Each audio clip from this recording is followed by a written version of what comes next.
복된 은혜의 자리에 오신 모든 분들을 주의 이름으로 환영하고 축복합니다. 우리 앞뒤적으로 한번 활짝 웃으면서 인사 나눠볼까요? 십자가의 사랑으로 충만하세요.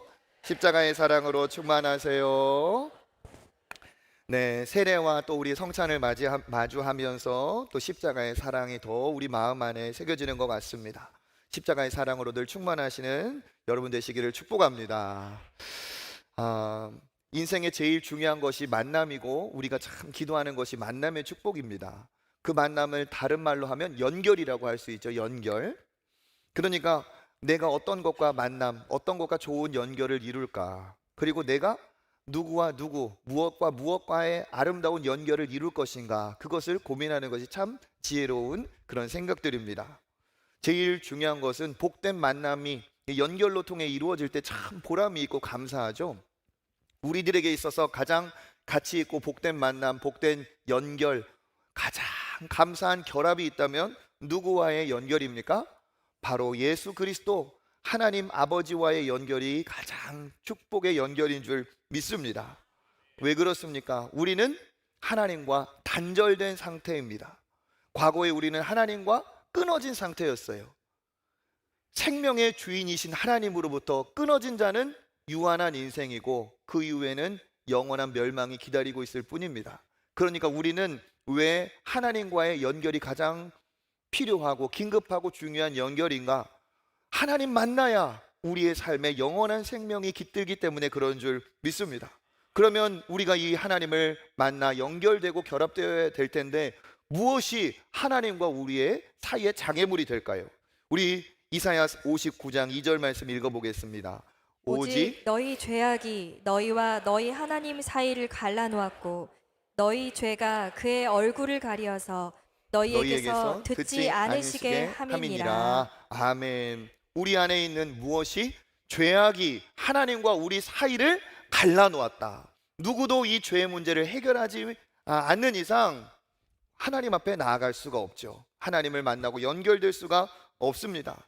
그러니까 우리 누가복음 15장에 나오는 탕자와 같이 그냥 집 나가 떠돌이로 그냥 궁핍하고 살아있지만 죽은 것 같은 그러한 인생이 바로 하나님 떠난 인생이에요. 그런데 그 결과 사망과 심판과 멸망이 앞에 닥쳐 있을 뿐이죠. 다시 연결되어야 됩니다. 그렇다면 이 죄의 문제가 해결되어야겠죠. 내가 내 죄를 해결하고 내가 내 죄를 스스로 용서할 수가 없습니다. 그것은 거룩하신 공의로우신 하나님 앞에 죄는 반드시 해결되어야 되고 하나님과의 만남을 위해서 죄는 반드시 대가가 지불이 되어야 됩니다. 죄인은 자기의 죄를 해결할 능력이 없습니다. 죄를 대신 해결하시려면 죄가 없는 분이어야만이 가능합니다. 하나님 앞에서 죄 없는 존재가 이 세상에 누가 있습니까? 이 세상에 아무도 없어요. 그러니까 누구도 불가능하죠.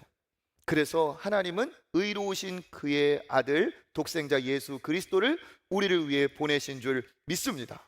그 예수 그리스도가 십자가에서 모든 죄인들의 죄를 해결하시고 우리에게 구원의 길을 열어주셨습니다. 에베소서 2장 16절 읽어보겠습니다. 또 십자가로 이 둘을 한 몸으로 하나님과 화목하게 하려 하심이라. 원수된 것을 십자가로 소멸하시고. 아멘. 십자가로 여기 있는 것처럼 이 둘을 한 몸으로 하나님과 죄인을 십자가로 어떻게 했다고요? 한 몸으로 하나님과 화목하게 예수 그리스도께서 십자가로 이루신 줄 믿습니다. 그래서 예수 그리스도 전에는 우리가 하나님 앞에 죄인이기 때문에 원수였죠. 원수된 것을 무엇으로? 십자가로 싹 소멸하시고 십자가 안에서 우리는 하나님과 하나가 되고 하나님과 화목하게 되는 연결을 이루게 된 줄 믿습니다. 그래서 구원을 여러 가지로 우리가 정의할 수 있지만 오늘 말씀을 통해 정의하면 구원은 곧 무엇입니까? 하나님과의 연결이다. 하나님과 단절된 죄인이 예수 그리스도로 죄사함을 받고 십자가의 공로로 힘입어 하나님과 연결된 것이 바로 구원입니다. 따라서 우리는 누구입니까? 하나님과 연결된 사람이고 하나님과 무엇으로 연결되었습니까? 하늘에 계신 우리 아버지요. 아버지와 자녀의 관계로 우리는 연결된 줄 믿습니다. 그러니까 우리가 오늘 세례를 받고 오늘 받은 분들, 그리고 과거에 내가 세례를 받음이 무엇입니까? 하나님과 죄악으로 단절된 내가 오늘 물로 세례를 받은 것처럼 예수 그리스도의 십자가의 보혈의 공로로 모든 죄가 씻김을 받아 하나님 앞에 의로운 자로서 하나님의 자녀로 새롭게 태어난 줄 믿습니다. 그렇기 때문에 우리가 세례를 받았죠. 그러니까 세례의 의미가 무엇이냐? 우리가 예수 그리스도로 인하여 하나님과 죄 사함을 받고 하나 된, 연결된 표가 바로 세례입니다. 그래서 로마서 6장 3절과 4절은 세례에 대해서 잘 이야기하고 있습니다. 읽어봅니다. 우리 무릇 그리스도 예수와 합하여 세례를 받은 우리는 그의 죽으심과 합하여 세례를 받은 줄을 알지 못하느냐. 그러므로 우리가 그의 죽으심과 합하여 세례를 받음으로 그와 함께 장사되었나니 이는 아버지의 영광으로 말미암아 그리스도를 죽은 자 가운데서 살리심과 같이 우리로 또한 새 생명 가운데서 행하게 하려 함이라. 아멘. 여기 얘기하고 있습니다. 그리스도 예수와 합하여 세례를 받았다. 그러니까 세례 받음이 바로 무엇입니까? 예수 그리스도와 내가 연합된, 연결된 것으로 세례 받은 자는 곧 예수님의 죽으심과 합하여 내 죄가 십자가에서 죽으신 것이 되는 것이고, 예수님의 장사 지냄이 곧 나의 완전한 죽음으로 나의 장세 지냄이 되는 것이고, 또 어떻습니까? 죽은 자 가운데서 살리심도 내가 세례 안에서 받고, 역시 세례 안에서 새 생명을 그리스도 안에서 얻은 줄 믿습니다. 그러니까 이 세례는 무엇이냐? 성령 세례. 성령을 우리에게 부으셔서 모든 죄를 사하시고 우리를 하나님의 아들이 되게 하는, 딸이 되게 하는, 자녀가 되게 하는 아들의 영, 양자의 영을 우리가 받음으로 하나님의 자녀가 되고 죄 용서함을 받았죠. 눈에 보이지 않지만 그 더러운 모든 죄가 씻김을 받고 하나님의 영이 우리 안에 거하심으로 우리가 하나님의 자녀가 되었습니다. 이것을 바로 성령 세례라고 하는데, 그 성령 세례가 눈에 보이지 않기 때문에 예수님은 본인도 세례를 받으시고 세례를 주라, 이 세례의 형식 안에 그 성령 세례의 의미를 담아 주셨습니다. 그래서 이 세례를 받음이 무엇입니까? 내 죄가 씻겨지고 하나님의 자녀로 다시 태어났다는 의미가 이 세례 안에 있는 줄 믿습니다. 그러니까 예수님도 뭐라고 하셨어요? 너희가 모든 족속으로 제자를 삼아 아버지와 아들과 성령의 이름으로 세례를 주고 세례를 베풀고 얘기하셨어요. 예수님도 세례를 받으셨고 우리에게도 세례를 주라 하셨습니다. 그러니까 정식 신앙인 믿음의 자기의 어떤 고백으로, 과정으로 겪는 이 세례는 성경적인 것이고 예수님이 명하신 겁니다. 어떤 분들을 이렇게 보면 세례를 미루는 분들이 계세요. 그들의 이유도 조금 이해가 갑니다. 나는 아직 세례 받을 정도의 믿음은 아닌 것 같습니다. 그래서 내가 세례를 조금 나중에 믿음이 생기면 받겠습니다 하는데 그게 언제 될지 몰라요. 그런 마음이 있는 분들이라면 조금 믿음 생활을 더 열심히 했으면 좋겠는데 그냥 그 자리에 있으면서 나중에 받겠대요. 여러분, 세례를 받으시기로 결단하시고 세례 받는 그 과정 속에 세례를 받음 안에 은혜가 있고 믿음이 성장합니다. 그리고 세례는 완전한 자에게 주는 것이 아니고 믿음의 출발이에요. 예수 믿기로 결단한 사람에게 주라 하셨어요. 그러니까 세례는 미루는 것이 아니고 내가 예수 믿기로 결단한 지 이제 그 연한이 되었으면 받으시는 것이 마땅합니다. 성경의 얘기예요. 여기 세례 안 받으신 분 계시면 자수해서 광명 찾는 게 아니라 스스로 결단해서 믿음의 대열에 굳게 서시기를 축복합니다. 그게 바로 세례예요. 그러니까 이 성도의 필수 조건은 무엇입니까? 연결이라는 거예요. 그리스도와의 연결, 하나님과의 연결. 그것을 오늘 우리가 읽은 4장 16절도 얘기하고 있죠. 읽어보겠습니다. 그에게서 온몸이 각 마디를 통하여 도움을 받음으로 연결되고 결합되어 각 지체의 분량대로 역사하여 그 몸을 자라게 하며 사랑 안에서 스스로 세우느니라. 아멘. 여기에서도 강조할 수 있는 그 단어가 바로 연결되고 결합되었다 얘기하고 있어요. 누구와의 연결입니까? 그에게서, 그러니까 예수 그리스도에게서 온몸이 연결된 것처럼 연결되는 것이 이게 신앙입니다. 그냥 연결이라고도 하지 않고 연결되고 결합되어 얘기하고 있어요. 그러니까 성도란 누구입니까? 예수 그리스도와 연결되고 결합된 자가 바로 진짜 성도입니다. 이것이 구원입니다. 그런데 이것으로 끝입니까? 오늘 말씀을 읽어보면 그것이 끝이 아니라는 것을 알 수 있어요. 예수 그리스도와 연결되었는데 온몸이 연결되었다고? 사랑 안에서 연결되고 서로 도움도 받아야 된다고? 무엇입니까? 각 마디가 몸의 각 부분이 한 몸에 연결된 것처럼 내가 개인적으로 예수 그리스도와 하나님과 연결된 것만이 아니라 서로도 연결이 되어서 도움을 주고받는 관계로 연결이 된다. 연결이 되어야 된다. 그리고 그 연결됨 속에 예수 그리스도와 수직으로 연결된과 온몸으로 수평적으로 서로 사랑으로 도움으로 연결된 그 공동체적인 그 연결 안에서 자라게 하며 세우느니라. 그러니까 성장, 믿음의 성장, 거듭난 자의 신앙의 성장은 그리스도로 연결되었다면 그 성장이 온전하게 공동체적으로 함께할 때 바르게 성장한다는 거예요. 예수님과 연결됨으로 구원받았다면 서로의 사랑으로 결합되어 하나를 이루는 것이 그 몸, 이 몸이 무엇을 말하고 있죠? 공동체, 우리로 말하면 교회를 얘기하고 있죠. 교회라는 공동체 안에서 함께 자라게 되었다는 거죠. 그러니까 사랑이라는 접착제로 성도는 한 몸으로 연결되고 결합되어 교회를 이루고 공동체를 이루고 그 공동체 안에서 신앙은 온전하게 자라는 줄 믿습니다. 그러니까 구원은 개인적인 거예요. 남으로 인해서, 다른 사람으로 인해서 내가 구원받지 않습니다. 나는 내 믿음으로 개인적으로 구원을 받죠. 그런데 그 구원받은 사람은 그리스도와 하나님과 연결되는 그 구원이 수평적인 공동체의 일원이 되는 것을 포함하고 있다는 뜻입니다. 예를 들면 결혼한 형제자매의 젊은 가정을 예를 들을 수 있어요. 내가 결혼한 것은 신부하고 결혼하고 신랑하고 1대1로 결혼한 거잖아요. 그렇죠? 1대1로 만나서 결혼하여 한 몸의 한 가정을 이룹니다. 그러면 내가 결혼한 거는 한 사람이지, 그런데 그 한 사람으로 인해서 어떻게 되죠? 그 한 사람에 연결된 또 다른 가족이 나에게 생기게 돼요. 신혼여행 가기도 전이죠. 물론 가기 전에 인사하러 다녀야지, 신혼여행 갔다 오면 또 찾아뵈야지. 왜 그렇습니까? 만약에 결혼한 신랑이 여보, 내가 당신하고 결혼했지, 당신 가족은 나랑 상관없는 거야. 난 오로지 당신만 볼 거야. 당신의 가족은 상관없어. 난 당신 가족 때문에 당신이랑 결혼한 게 아니거든. 이렇게 말하면 우리 여성들, 신부들 뭐라고 말하겠어요? 이 남자가 지금 제정신인가 하겠죠? 왜 그럴까요? 나는 한 명하고 결혼했지만 그 하나의 결합은 연결된 공동체와의 연합을 의미하고 있어요.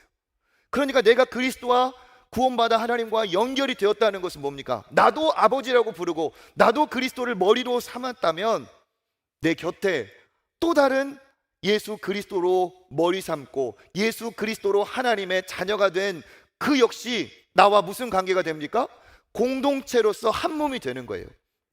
그래서 성경은 교회를, 공동체를 한 몸이라고도 하고 또 뭐라고 부릅니까? 영적 가족이라고도 부르죠. 왜 그렇습니까? 나도 하나님을 뭐라고 불러요? 아버지. 가만히 보니까 나랑 처음 보는 사람이 옆에서 아버지, 자기 아빠 지금 찾나? 그게 아니죠. 내 곁에 예배드리는 그 역시도 같은 아버지를 찾아요. 그러면 그 사람하고 나하고 아버지가 같네? 그러면 그 둘 사이는 무슨 관계야? 이 미묘한 관계, 무슨 관계예요? 그렇죠. 여자분이면 누님, 여동생, 남자분이면 남동생, 오빠가 되는 거예요. 그러니까 우리는 지금 누구끼리 모여 있는 거예요? 가족끼리, 형제 자매끼리. 옆에 한번 보세요. 누나, 누님, 여동생, 내 친구, 친구가 아니네. 형제 자매. 왜 그렇습니까? 우리가 아버지가 같기 때문에 그래요. 그런데 이것이 바로 아주 신앙의 성장의 핵심이라는 겁니다. 무엇이라고 합니까? 예수 그리스도를 머리로 삼은 자는 혼자 존재할 수 없다. 혼자 성장할 수 없다. 성경은 분명히 얘기하고 있어요. 온전한 성장은 공동체 안에서 된다고 얘기하고 있습니다. 연합되고 결합될 때 그것이 구원이고 한 가정 한 몸을 이루는 것임과 동시에 성장, 이렇게 자라가라는 이 오늘 말씀의 제목처럼 신앙인의 성장은 연결 안에서 성장한다는 거예요. 아무리 손톱 하나도 머리털 하나도 몸에서 떨어지면 계속 자라갑니까? 아니면 그대로 있습니까? 죽어요. 끝나요. 손톱 하나도. 징그러운 예를 들지 않겠어요? 막 손 자르고 막 이러요. 손톱 하나만 생각해 보세요. 내가 한 달 동안 손톱을 잘 길러가지고 요거를 오늘 깎아야겠다 해가지고 깎아 먹었어. 깎아요. 그러고 나서 그거를 물을 주고 땅에 심고 비료를 주고 그러면 그거 자랍니까? 그대로입니까? 자라기는커녕 썩죠. 썩어. 그렇죠? 왜 그렇습니까? 몸에서 분리된 순간 그것은 유한하고 그것은 죽어가는 거예요. 우리가 주 안에서 아름다운 공동체를 이루어야 될 이유가 뭡니까? 함께 할 때 우리가 성장하고 자란다고 성경은 분명히 얘기하고 있어요. 떨어져서는 절대로 자랄 수가 없습니다. 아이가 아무리 괜찮은 DNA를 가지고 태어나도 온전하게 자라려면 부모가 있고 형제자매, 가정 안에서 자라야 돼요. 가족을 떠나서 혼자 외톨이로 두면 그 아이는 절대로 정상적으로 온전하게 자랄 수가 없어요. 아이는 가정 안에서 자라야 돼요. 영적으로 거듭나 태어난 우리는 공동체 안에서 영적 가족 안에서 자라야 되는 줄 믿습니다. 그러니까 좋은 교회는, 온전한 교회는 어떤 교회예요?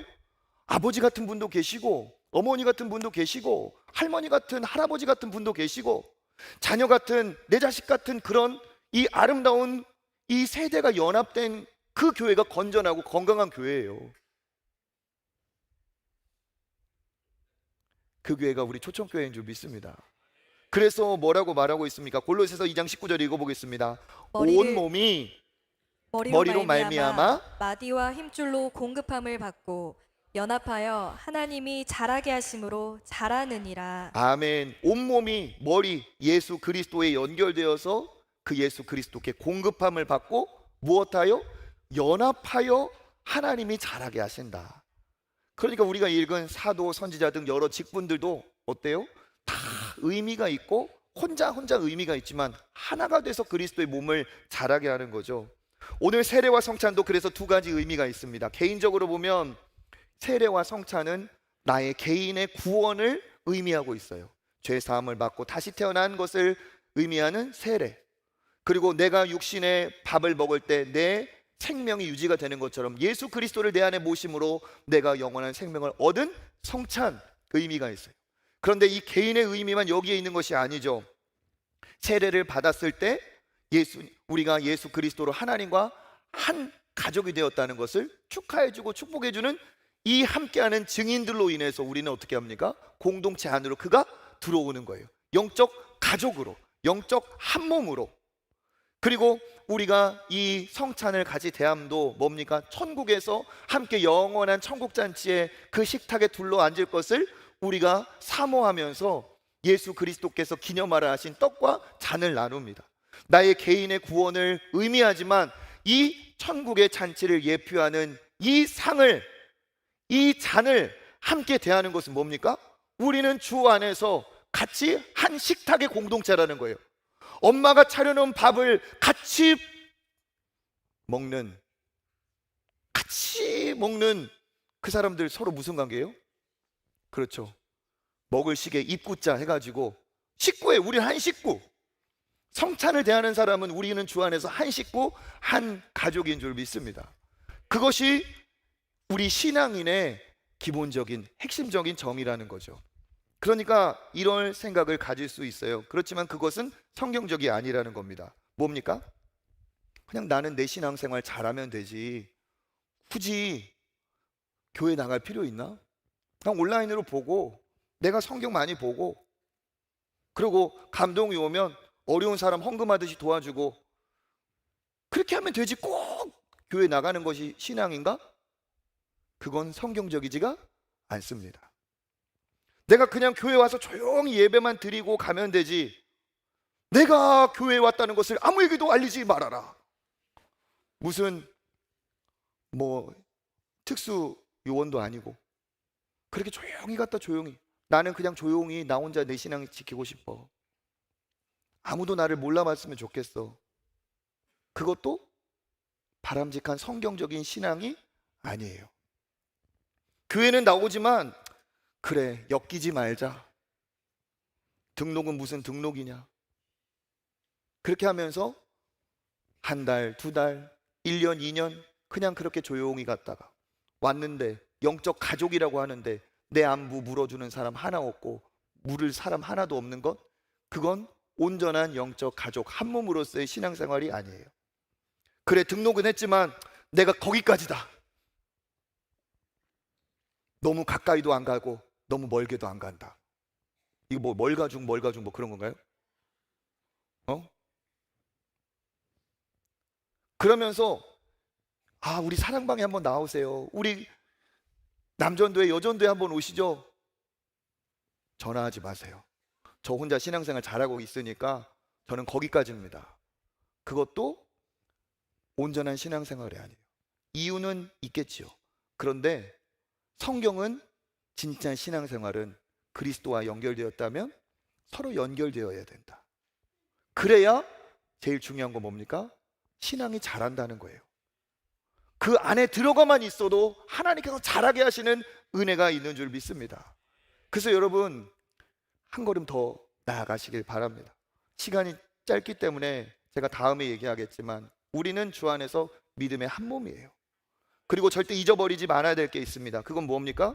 우리가 그리스도로 하나님과 연결되었다면 거기서 멈추면 안 된다는 거예요. 우리는 하나님과 연결되었다면 누군가 내 곁에 하나님과 연결되지 못한 그 사람을 그냥 두어서는 안 되는 거겠죠. 우리가 영원한 생명 대신 하나님과 그리스도와 연결이 되었다면 하나님과 분리되어서 그렇게 자기의 살 길을 찾아가고 이 세상이 유한한 것이 전부인 것처럼 살면서 죽음 이후에 어떠한 지식도 알지 못하고 죽음 이후에 어떠한 대안도 갖지 못한 채 노후대책이 인생의 목적으로 달려가는 그 사람들을 그냥 두어서는 안 됩니다. 왜? 그 이상을 모르니까 거기까지만 준비하는 거겠죠. 어떻게 해야 됩니까? 하나님과 분리된 그가 우리와 같이 예수 그리스도와 연결되게 하나님께서 하신 것처럼 우리를 통해 다른 누군가도 그리스도와 연결되는 그 일에 우리가 앞장서야 될 줄 믿습니다. 진짜 내가 예수 그리스도를 믿었다면, 예수 그리스도로 내가 영원한 생명을 얻었다면, 내 안에 있는 것이 진짜 영생이라면 나 혼자 그렇게 있을 수 없어요. 나 혼자 연결된 상태로 그냥 둘 수 없어요. 진짜 내 안에 예수 그리스도와 연결된 영원한 생명은 다른 연결되지 않은 사람에게 관심과 마음이 가게 되어 있어요. 그것을 위해 우리가 노력하다가 그렇게 살다가 주님 만나러 가야 될 줄 믿습니다. 그러니까 우리가 그런 이유로 선교 주간도 나누고 여기 있는 것처럼 바자회도 하는 거예요. 저는 이런 바자회나 이런 선교 주간이 그냥 먼 곳에 결과물을 가지고만 선교하고 이런 자리가 되지 않기를 바랍니다. 이 과정도 우리가 주님 앞에 연결되고 누군가 주님께 인도하는 곳이 되기를 바랍니다. 목요일에 영화 본대잖아요. 영화 볼 때 그런 자리에 한번 누군가 초대할 수 있지 않을까요? 선교 바자회를 가지고 우리가 어느 정도의 수익금을 가지고 선교지로 보낼 수도 있고 뭔가 유익이 있을 수 있어요. 그렇지만 이 과정을 통해서도 하나님은 일하실 수 있는 줄 믿습니다. 그래서 제가 주보에 뭐라고 썼어요? 참여하면 선교가 되고 모셔오면 전도가 됩니다. 전도! 진짜 전도 붙인대요. 모셔오세요. 네, 전 붙이는 거 맞죠? 네. 모셔오면 전도. 어떻게 해요? 내가 모셔오는 거야. 그래서 안 믿는 분들, 예수님 모르는 분들, 마음이 열린 분들 모셔와가지고 어떻게 해요? 내가 모셔왔으니까 이제 나 사줘야지 이러면 돼요? 모셔온 분들에게 내가 어떻게 해요? 사주고 먹이고 갈 때 별의별 거 다 있대요. 지금 김치부터 시작해서 뭐 국거리, 반찬 많죠? 지금 각 교구별로 얼마나 재미있게 준비하는지 몰라요. 그래서 함께 먹고 나누고 갈 때 이렇게 양손 무겁게 그렇게 기쁘게 보낸다면 그 과정도 하나님께서 기뻐하시는 전도가 되고 유익이 될 줄 믿습니다. 우리가 그리스도와 연결되었다면 더 깊게 연결되고 더 한 걸음 나아가고 그리고 하나님이 기뻐하시는 이 연결하는 이 작업에 우리가 함께하여서 믿음이 성장하고 하나님 앞에 귀하게 쓰임받는 저와 여러분 되시기를 주님의 이름으로 축복합니다.